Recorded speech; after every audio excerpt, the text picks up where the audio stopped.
Hey, Rudy, we are on day 4, week 9. We got a lot to get to. Why and how should I tell others? 1 Peter 3:15. But in your hearts revere Christ as Lord. Always be prepared to give an answer to everyone who asks you to give the reason for the hope that you have. But do this in gentleness and respect. Day 4, our story part 2. Our stories are a mirror of God's story, right? We talked about this. Like, God's story has 4 parts. Creation was created perfect, then the fall, sin entered, then the solution was Christ, and then Christ brings redemption, shalom, kingdom to earth. And so our story is the same thing. Like, our story for Christians should be the same. We're created for perfection. We see that because things aren't right. We sin. We've fallen. We live in the consequences of sin. We live in isolation, solitude, and loneliness, right? Because we're isolated from God, isolated from Christians, our creation, isolated from others. Okay? And then Christ, we've accepted Christ, the solution. He comes, He restores us, He redeems us.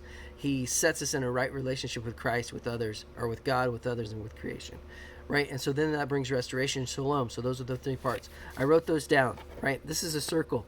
This represents someone who, this is God's story, this is our story.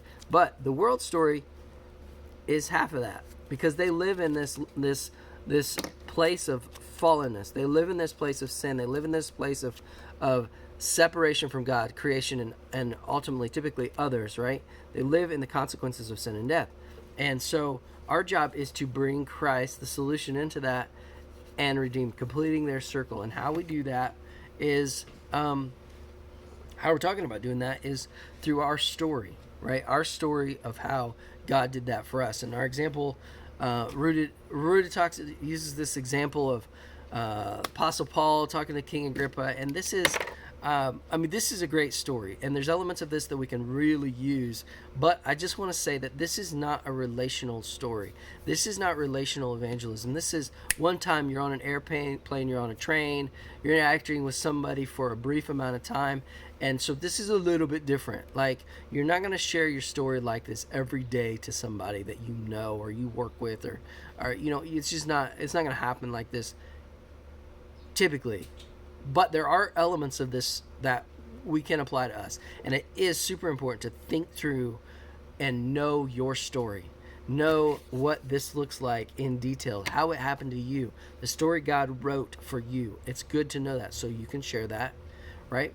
And so today, the important elements to think through is how your sin separated from God. You want to be able to clarify that and communicate that well. What made you see your need for God? That's important.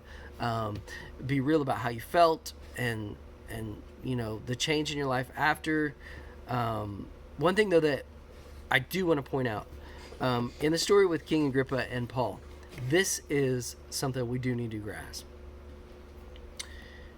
Paul shares this story, and what does the king say? The king says, and I'm just reading here, then Agrippa said to Paul, "Do you think that in such a short time you can persuade me to be a Christian?" Like, what the heck, Paul? Really? And so what does Paul say?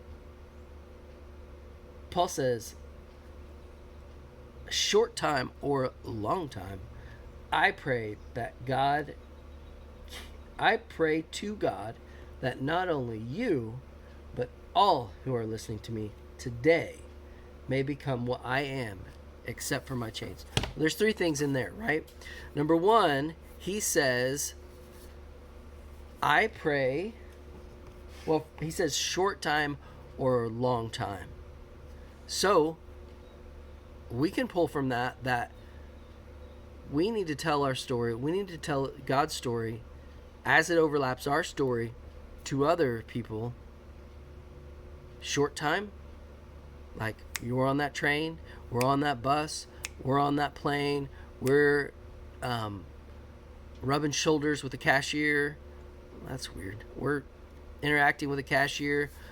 We see somebody, Walmart, whatever. Short time, we share then, and long time, relational evangelism. People you're living life with, people that you're rubbing shoulders with, people that you're working with, people that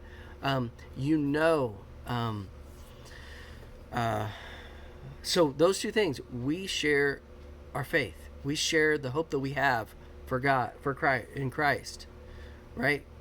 Second thing about that is King Agrippa, what was his response? Forget about it, Paul, you're ridiculous, right? The world is not, people we share our story with, people we share the hope with, they're not always going to be receptive. Like we talked about how salt and light can be blinding, and salt stings, and salt irritates. And so as being salt and light, we're not always going to be come across as accepted. Like we're going to be rejected.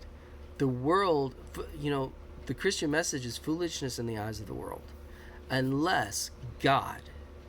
And so that's the third thing. Like, what does Paul say? He says, I pray. Right? He's pulling God into it. He's saying, God, we're partners in this, and it's not me. I'm not doing this work, and we're not gonna. It's not. There's no spell that you cast on people, right? You're gonna say the wrong things. We're gonna say the wrong things, but God,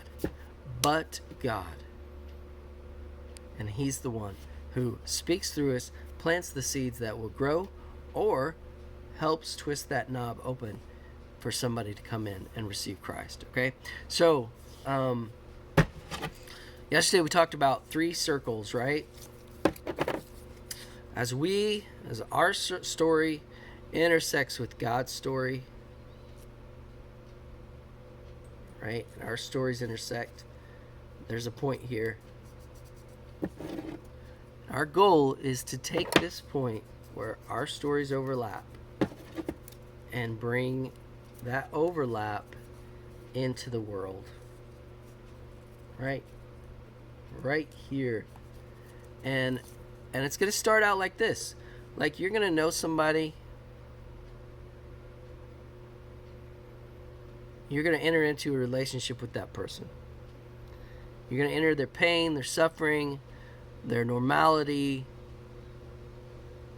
And the more that you can bring Christ's story, God's story, and overlap that with their story, the more times you do that, the more they will be open to asking more about Jesus.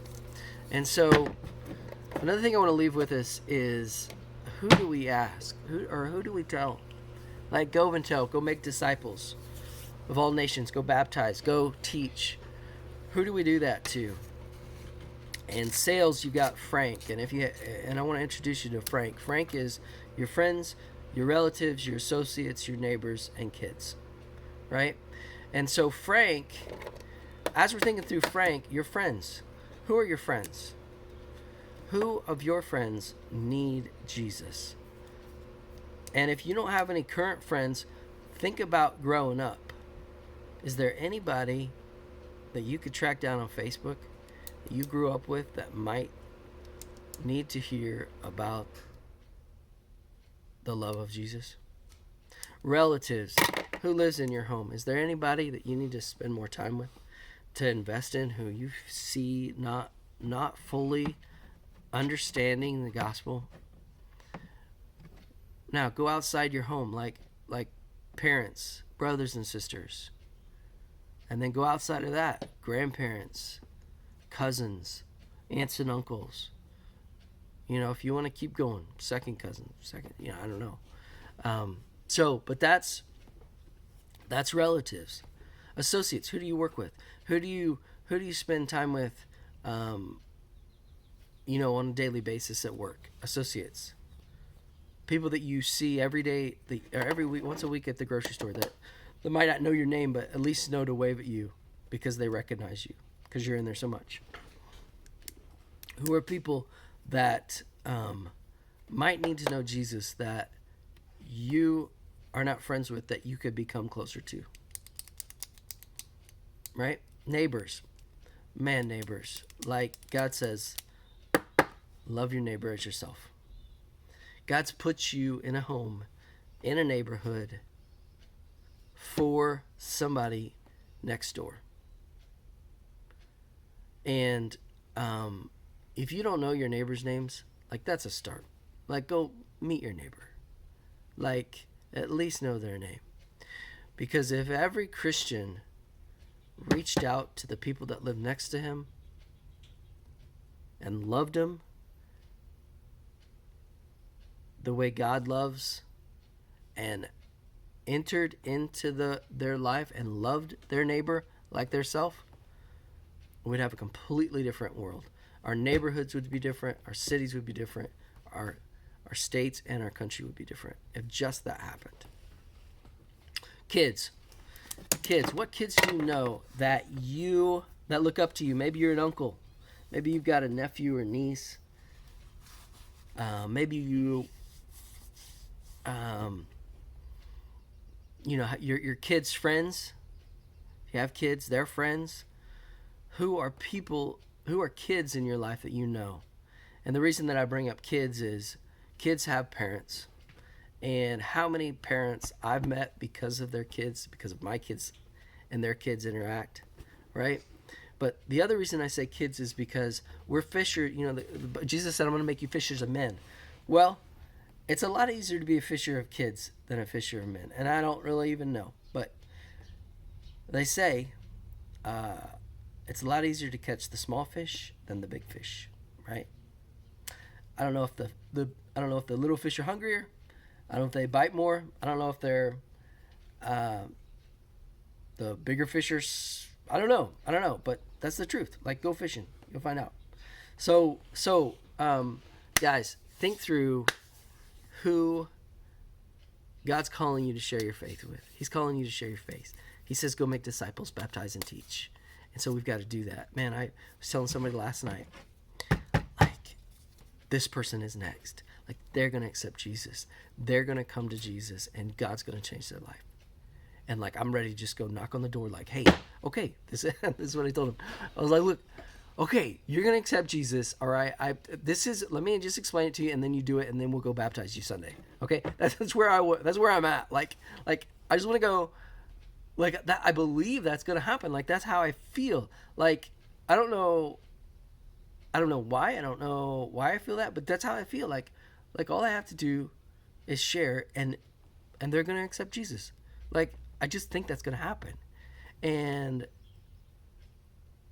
I don't know. I don't even know why I think that, but I just feel it. And so when that happens, I'll let you guys know, because it's going to be awesome.